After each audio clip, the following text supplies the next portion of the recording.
के वकील साहब हैं, वरिष्ठ वकील साहब हैं, जैन साहब हैं जी, परिचय के साथ आगे बढ़ाएं चर्चा को। मेरा मानना ये है कि इस बार जो हमारी सेंट्रल गवर्नमेंट की तरफ से एक्शन हुआ है वो बहुत सटीक एक्शन हुआ है। पिछली जो सरकारें थी शायद वो ऐसा सटीक एक्शन लेने में घबराती थी, कुछ संकोच करती थी। इस बार जो एक्शन किया गया है, जो एक्शन सिंदूर के नाम से है जी, ये एक्शन बहुत सटीक एक्शन है और इस एक्शन की बहुत पहले जरूरत थी। अगर ये एक्शन बहुत पहले लिया जाता तो शायद जो पिछले कुछ दशक के अंदर जो हमें नुकसान हुआ है, हमारे आर्मी के मैनों का नुकसान हुआ है, वो सब नहीं हो पाता। मुझे ऐसा लगता है कि जो ऑपरेशन सिंदूर हुआ और ये इसके लिए समय बहुत उचित चुना गया, रात को 1:30 बजे का, तो वो बहुत अच्छा समय था, बहुत ही तरीके से। और ये शायद चाणक्य की जो नीति है, मैं थोड़ा चाणक्य नीति पढ़ता हूँ, उसमें विश्वास करता हूँ, तो ये जो एक्शन लिया गया ये शायद चाणक्य की नीति के हिसाब से लिया गया। कुछ लोगों को ये भ्रम था कि जब 15 दिन ये डिले हुआ तो भारत के मन में क्या है, हमारी जो केंद्रीय सरकार है उसके मन में क्या है, लेकिन अब वो चीज़ आ रही है। सेम ऐसा ये कांड 1971 में हुआ था, तब उसमें मानिक शाह थे और हमारी प्रधानमंत्री मिसेस इंदिरा गांधी थी। तब उन्होंने भी तुरंत एक्शन लेने के लिए मानिक शाह साहब को आदेश दिया था, परंतु मानिक शाह साहब ने उस टाइम आकर प्रधानमंत्री महोदया को, मिसेस इंदिरा गांधी को ये कह दिया था कि वो एक्शन नहीं लेंगे अभी। इस पर शायद उस समय हमारी प्रधानमंत्री जो थी उनको शायद नाराजगी हुई, लेकिन मानिक शाह ने उस समय क्लियर कर दिया कि अगर आप जबरदस्ती मेरे पर डालते हैं तो मैं अपना इस्तीफा देने को तैयार हूँ और मैं अभी इस्तीफा दे दूंगा। तो मिसेस गांधी के दिमाग में भी आया कि जब हमारे आर्मी के हेड वो इस्तीफा देने को तैयार हैं तो ऐसी क्या कारण है। उन्होंने कहा आप ये मेरे पर छोड़िए, और मिसेस गांधी ने सही डिसीजन लेते हुए वो मानिक शाह साहब पे छोड़ दिया। तो मानिक शाह साहब ने भी कुछ दिन डिले करके उसको जिस समय एक्शन लिया 1971 में, तो आपके सामने है कि किस तरह से बहुत ज़्यादा अपना नुकसान किए और भारत ने उस पर अटैक किया और भारत ने कामयाबी ली। और भारत के खिलाफ जो ये पाकिस्तान था उसके लोगों ने सरेंडर कर दिया, सारी सेना ने सरेंडर किया और भारत की जीत हुई। और ये बहुत अच्छे तरीके से बांग्लादेश का अलग बनाया गया और मुजीबर रहमान जो थे उनको उसकी वो दी गई और उसके बाद में वो अच्छे से चला।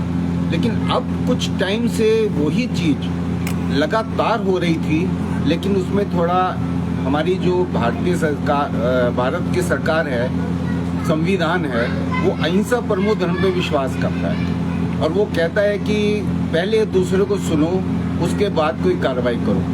तो भारतीय जो हमारे ये राजनेता थे उनमें जो इस समय मोदी जी के हाथ में वो है, तो उन्होंने भी सुना, लेकिन जब ऐसा लगा कि अब तो पानी नाक के ऊपर जा रहा है और इसमें कुछ न कुछ एक्शन लेने की जरूरी है, क्योंकि इस समय निहत्थे लोगों को उनका धर्म पूछ के और उस समय उनको उनके नृशंस हत्या की गई, जो कि एक बहुत ही अमानवीय व्यवहार था, कृत्य था। इसके लिए उन लोगों ने जब प्रधानमंत्री महोदय ने कह दिया कि इसके लिए हम सजा देंगे, तब उन लोगों ने अपनी पूरी कोशिश की।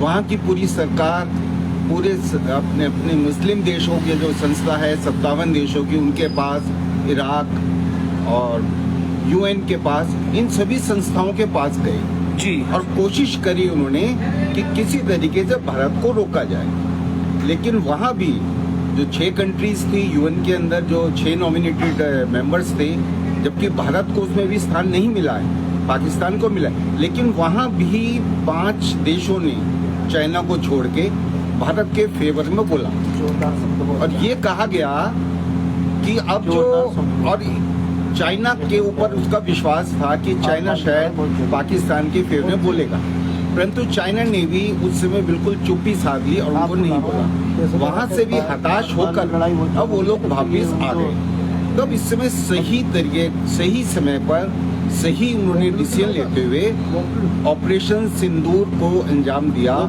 और उन्होंने जैसे 27 पर्यटकों को मारा था, नृशंस हत्या की थी, उन्होंने अभी जो रिपोर्ट आ रही है उसमें 40 तो उनके जो आतंकवादी थे उनको खत्म कर चुके हैं। और ये गवर्नमेंट ने कह दिया है कि हमारा पहला प्रयास था, इस पहली स्टेज थी। अगली स्टेज में आप देखिए और क्या होता है। मेरे ख्याल से ये जो किया यह डिसीजन बहुत सही था और मैं मोदी जी को धन्यवाद देता हूं कि उन्होंने देश के लिए बहुत कुछ किया है बिना अपनी सेना का नुकसान किए। जी, चर्चा को आगे बढ़ाएं।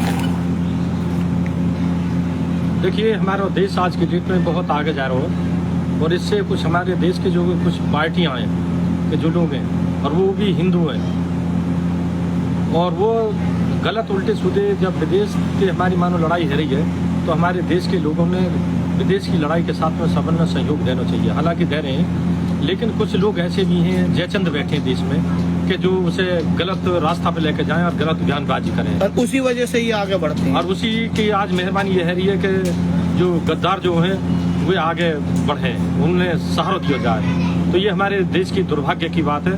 तो गद्दार जो लोग हैं, जयचंद हमारे देश में बहुत बैठे हुए हैं कि जो उनको भी तो ऐसी सजा मिलनी चाहिए जो पाकिस्तानियों को मिल रही है। जो पाकिस्तान को मिली उन्हें भी सजा मिलनी चाहिए। जो हिंदुस्तान में बने बैठे हैं और हिंदुस्तान वो जो मुर्दाबाद के नारे लगा रहे हैं तो उनको भी तो सजा वही मिलनी चाहिए ना। सेम बिल्कुल बिल्कुल। इस विषय पर आप क्या कहना चाहते हैं? जैसा कि जो नारे लगा रहे हैं या जिनको पाकिस्तान का ज्यादा वहाँ का रहना वहना पसंद है या नारे लगा रहे हैं तो वो पाकिस्तान ही चले जाएं। उनको पाकिस्तान कहाँ चले जाए? पाकिस्तान भी दी हुई हमारी जमीन है। पाकिस्तान में जमीन हमारी है। पाकिस्तान की तो जगह वापसी मांग रहे हैं हिंदुस्तान। तो पाकिस्तान रहे आ रहे हैं, खा यहाँ रहे हैं, नारे यहाँ लगा रहे हैं, फिर कहाँ जाएंगे? तो पाकिस्तान में अभी पाकिस्तान में जाएंगे।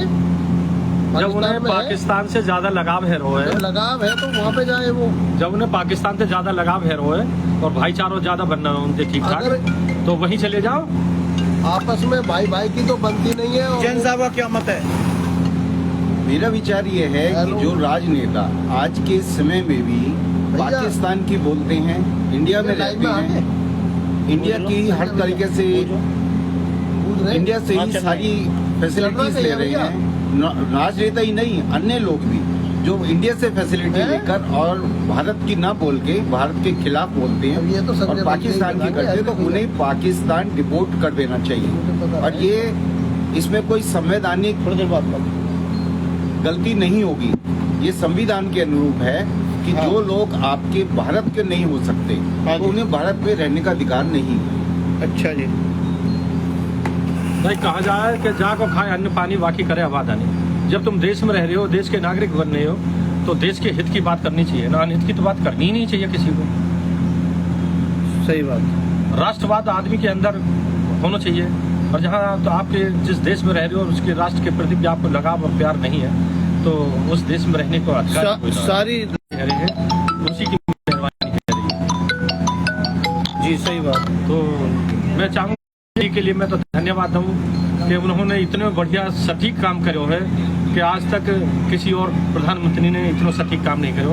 ना तो अगर जैसे लड़ाई झगड़े की बात होती, जनता की आवाज ही के मार दो एक तरफ से बम लगा के। कितने सोच विचार के साथ कार्य क्या है, आराम से बैठे शोर मचा रहे, कैंडल मार्च कर रहे, उन्हें इतना चलो उन्हीं की वजह से तो आगे बढ़ा।